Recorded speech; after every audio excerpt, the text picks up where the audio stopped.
অশান্ত সন্দেশখালী এখন কোথায় দাঁড়িয়ে সেটা জানতে আমরা চলে এসেছি পুরো সন্দেশখালী। সন্ত্রাসের চরম শিকারে সন্দেশখালী। কেড়ে নেওয়া হয়েছে গরিবের জমি, লুণ্ঠিত হয়েছে নারীর সম্মান,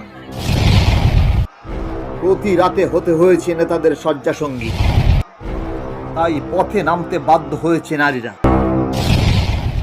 সন্দেশখালীর স্বঘোষিত বাদশা শাহজাহানের বাড়িতে ইডি তদন্তে আসায় মার খেতে হয়েছিল সেদিন ইডি এবং সিআরপিএফ এর। তারপর থেকে নিখোঁজ শাহজাহান, আর তখন থেকে একের পর এক সংবাদ শিরোনামে আসতে শুরু করে সন্দেশখালী। সামনে আসতে থাকে মারাত্মক মারাত্মক অভিযোগ, যা কাঁপিয়ে দিয়েছে গোটা দেশকে।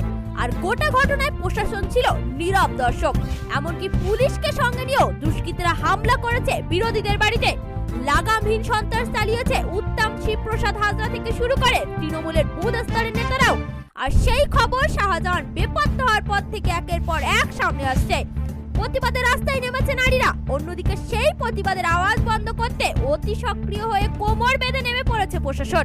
কিন্তু এখনো পর্যন্ত গ্রেপ্তার হয়নি শাহজাহান। অন্যদিকে প্রতিবাদীদেরকে জেলে ভর্তি করতে দেখা গেল পুলিশের।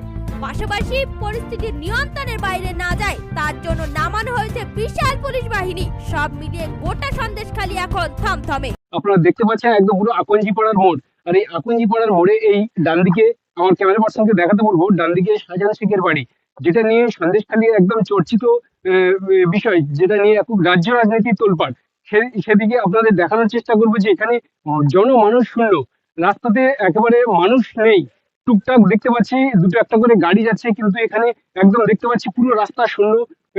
মানুষজন এখানকার এলাকার মানুষ তেমন চলাফেরা করছে না। তবে আমরা আস্তে আস্তে সন্দেশখালী ভিতরের দিকে যাব। সন্দেশখালী সাধারণ মানুষের কাছ থেকে আমরা জানার চেষ্টা করছি, কেউ মুখ খুলছেন কেউ মুখ খুলছেন না। এই যে মায়েরা যে অভিযোগটা করছে, আপনার মনে হয় কতটা সত্যতা বলে মনে হয়? দেখুন, একটা মহিলা যখন একটা মানে ধরুন মাইক্রোফোনের সামনে আসে, ঠিক আছে, তো আমার কথাই বলুন না, আমি ধরুন রাস্তায় যাচ্ছি, আপনার দেখা হলো, আপনি বললেন, কিন্তু আমি যখন ইচ্ছা করে মাইক্রোফোনের সামনে আসব, সবাই প্রেসের সামনে আসব, হ্যাঁ, তখন আমার একটা আলাদা একটা ব্যক্তিত্ব ফুটে উঠবে। কারণ আমি চাই না যে আমি পায়ে পা বাঁধিয়ে কারোর সঙ্গে ঝামেলা করি। কারণ আমার এখানে বসবাস করতে হবে, এখানে থাকতে হবে যে কদিন বাঁচি, ঠিক আছে।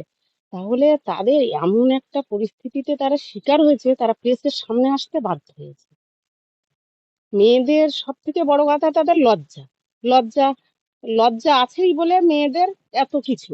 তাহলে সেটা তারা বর্জন করে আজকে প্রেসের সামনে, তারা তারা কতটা নির্যাতিত হচ্ছে বলে তারা প্রেসের সামনে, মাইক্রোফোনের সামনে, এই এত আপনার মানে টিভি খুললে সংবাদে বা এত লোকের সামনে তারা আজকে তাদের নিজের প্রবলেমটা তুলে ধরছে। তাহলে কতটা তারা নির্যাতিত।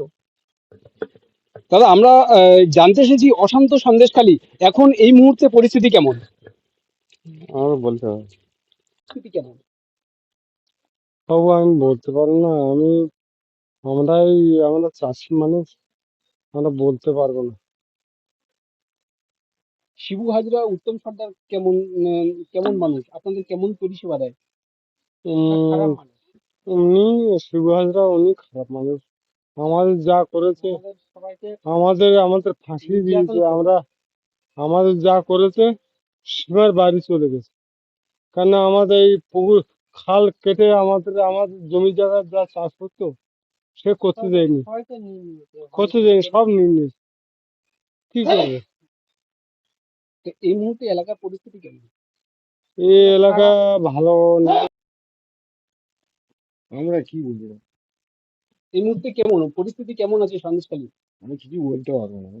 তবে সন্দেশখালীতে উপস্থিত হয়ে সাধারণ মানুষের কাছে আমরা প্রশ্ন করছি, সাধারণ মানুষ মুখ খুলতে চাইছে না। কেউ বলছে জানি না, আবার কেউ মুখ লুকিয়ে কথা বলছে। তবে সেই জায়গায় দাঁড়িয়ে আমরা আছি একদম পুরো শিবপ্রসাদ হাজরার এলাকাতে। সেই জায়গায় দাঁড়িয়ে শিবপ্রসাদ হাজরার যেভাবে পোলট্রি ফার্মে আগুন লাগানো হয়েছে, যেভাবে পরিস্থিতি সেদিন উত্তপ্ত হয়ে উঠেছিল, তা আমরা তা দেখে স্পষ্ট বুঝতে পারছি সেদিন কতটা পরিস্থিতি উত্তপ্ত হয়ে উঠেছিল। তবে সেই জায়গায় দাঁড়িয়ে এই মুহূর্তে আমরা যেটা দেখতে পাচ্ছি, সন্দেশখালীর যে রাস্তাঘাট আছে সেই রাস্তাঘাটে পুরো পুরুষ শূন্য। আপনারা দেখতে পাচ্ছেন যে রাস্তা আছে সেই রাস্তা পুরো খালি, রাস্তায় কোনো মানুষ চলাচল করছে না। এলাকায় পুলিশ টহলদারি আছে, কিন্তু এলাকা সম্পূর্ণ থমথমে। এলাকার মানুষ ভয়ে ভীত সন্তুষ্ট যে কবে এই অশান্ত সন্দেশখালী শান্ত হবে, প্রশ্নচিহ্ন থেকেই যাচ্ছে। ক্যামেরায় দেবাশিসের সঙ্গে আমি দিনেশ, অরণ্য টিভি, সন্দেশখালী।